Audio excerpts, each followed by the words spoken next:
क्या कभी सोचा है कि एक कंपनी जो सिर्फ व्यापार करने के इरादे से आई थी, वो देखते ही देखते बंगाल की शासक कैसे बन गई? ये कहानी सिर्फ इतिहास की किताबों का एक पन्ना नहीं है, बल्कि ये महत्वाकांक्षा, लालच और साजिश की एक ऐसी दास्तान है जिसने भारत का भविष्य ही बदल दिया। आइए इस दिलचस्प सफर को समझते हैं और देखते हैं कि कैसे ईस्ट इंडिया कंपनी ने व्यापार के नकाब के पीछे बंगाल पर अपनी पकड़ बना। इस पूरी कहानी को हम 5 हिस्सों में समझेंगे। सबसे पहले देखेंगे कि उनकी पहली पकड़ कैसे बने। फिर जानेंगे कि टकराव के बीज कहाँ से पड़े। इसके बाद साजिशों के उस जाल को देखेंगे जो बुना गया। फिर उस निर्णायक मोड़ पर आएंगे जहाँ से वापसी मुमकिन नहीं थी। और आखिर में ये समझेंगे कि वो बंगाल की एक नई शक्ति के तौर पर कैसे उभरे। तो चलिए शुरू करते हैं। सबसे पहली और सबसे ज़रूरी बात जो समझने वाली है वो ये है कि अंग्रेज़ बंगाल में विजेता बनकर नहीं आए थे। नहीं, वो तो व्यापारी बनकर आए थे। तो ये सब शुरू कैसे हुआ? देखिए, शुरुआत में तो सब कुछ बड़ा सीधा साधा था, एकदम कानूनी तौर पर। 1651 में मुगल सुल्तान शुजा ने उन्हें हुगली में अपनी पहली फैक्ट्री लगाने की इजाज़त दे दी। और फिर लगभग 60-65 साल बाद 1717 में मुगल सम्राट फर्रुख सियर ने एक शाही फरमान जारी किया। इस फरमान ने न सिर्फ उनके व्यापार करने के अधिकार को और पक्का कर दिया, बल्कि उन्हें कलकत्ता के पास और जमीन किराए पर लेने की भी अनुमति दे दी। यानी कि शुरुआत में सब कुछ इजाजत से और नियमों के मुताबिक ही हो रहा था। लेकिन जैसा कि अक्सर होता है, जहां पैसा और ताकत होती है, वहां मुश्किलें भी शुरू हो जाती हैं। जो विशेषाधिकार अंग्रेजों को व्यापार में मदद के लिए मिले थे, वही आगे चलकर बंगाल के नवाबों के साथ उनके झगड़े की सबसे बड़ी वजह बन गए। इस पूरे झगड़े की जड़ में एक शब्द है, दस्तक। अब ये दस्तक था क्या? आसान भाषा में कहें तो ये एक तरह का ट्रेड पास था जो मुगल सम्राट ने कंपनी को दिया था।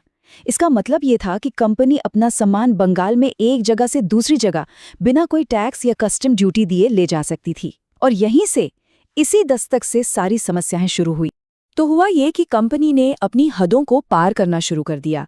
जो दस्तक सिर्फ कंपनी के ऑफिशियल सामान के लिए था, उसका इस्तेमाल कंपनी के कर्मचारी अपने निजी व्यापार के लिए भी करने लगे। इससे बंगाल के नवाब के खजाने को जाहिर है बहुत बड़ा नुकसान हो रहा था। पर बात सिर्फ पैसे तक ही नहीं रुकी। अंग्रेज अब नवाब सिराजुद्दौला की अंदरूनी राजनीति में भी दखल देने लगे थे। उन्होंने नवाब की विरोधी मौसी घसीटी बेगम को अपने आप पनाह दी, और तो और बिना नवाब से पूछे कलकत्ता में अपने फोर्ट विलियम की किलेबंदी भी शुरू कर दी, जैसे वो किसी जंग की तैयारी कर रहे हों। ये वो छोटी छोटी चिंगारियां थीं जो आगे चलकर एक बहुत बड़ी आग लगाने वाली थीं। अब कहानी में एक नया मोड़ आता है। झगड़ा अब सिर्फ अंग्रेजों और नवाब के बीच नहीं था, बल्कि नवाब के अपने ही घर में था। और अंग्रेजों ने इस अंदरूनी फूट का बहुत चालाकी से फायदा उठाया। अब जरा देखिए कि नवाब कितने अकेले पड़ गए थे। एक तरफ थे नवाब सिराजुद्दौला और दूसरी तरफ उनके अपने ही लोग, उनकी मौसी घसीटी बेगम, उनके ही सेनापति मीर जाफर, एक और कमांडर राय दुर्लभ और बंगाल के सबसे अमीर बैंकर जगत सेठ।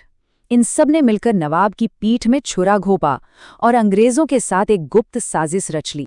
जब इतनी बड़ी साजिश हो तो फिर बात सिर्फ राजनीतिक तक तो रह नहीं सकती थी। ये तनाव अब उस मोड़ पर पहुंच चुका था जहां से वापसी का कोई रास्ता नहीं था। अब टकराव सीधे सीधे जंग के मैदान में पहुंच गया। 1 2 3 ये सिर्फ एक नंबर नहीं है, ये वो आंकड़ा है जिसने अंग्रेजों को बदला लेने के लिए एक ऐसा बहाना दे दिया जिसका वो शायद इंतजार ही कर रहे थे। इस घटना को इतिहास में ब्लैक हॉल ऑफ कलकत्ता के नाम से जाना जाता था। हुआ ये कि जून 1756 में नवाब ने अंग्रेजों के फोर्ट विलियम पर कब्जा कर लिया।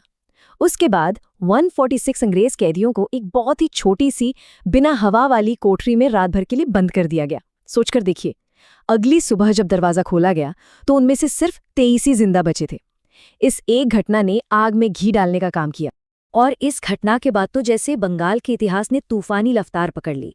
1756 में ये त्रासदी हुई और ठीक अगले ही साल 1757 में हुई प्लासी की लड़ाई। फिर 1764 में बक्सर का युद्ध हुआ और 1765 में इलाहाबाद की संधि। मतलब सिर्फ 10 साल के अंदर बंगाल का पूरा राजनीतिक नक्शा ही बदल गया और अंग्रेजों का कंट्रोल लगभग तय हो गया। तो इन सारी लड़ाइयों, इन संधियों, इन सब का आखिर नतीजा क्या निकला? नतीजा ये हुआ कि बंगाल में सत्ता का जो समीकरण सदियों से चला आ रहा था, वो हमेशा के लिए बदल गया। हुआ ये कि अपनी फौजी ताकत और राजनीतिक चालों के दम पर ईस्ट इंडिया कंपनी ने नवाब की सत्ता को जड़ से उखाड़ फेंका। वो अब सिर्फ व्यापारी नहीं थे, वो बंगाल के नए और असली मालिक बन चुके थे। ये पूरी कहानी हमें एक बहुत ज़रूरी सवाल पर लाकर छोड़ देती है कि जब व्यापार और सत्ता का ये खतरनाक खेल एक साथ खेला जाता है, तो इसकी असली कीमत आखिर चुकाता कौन है।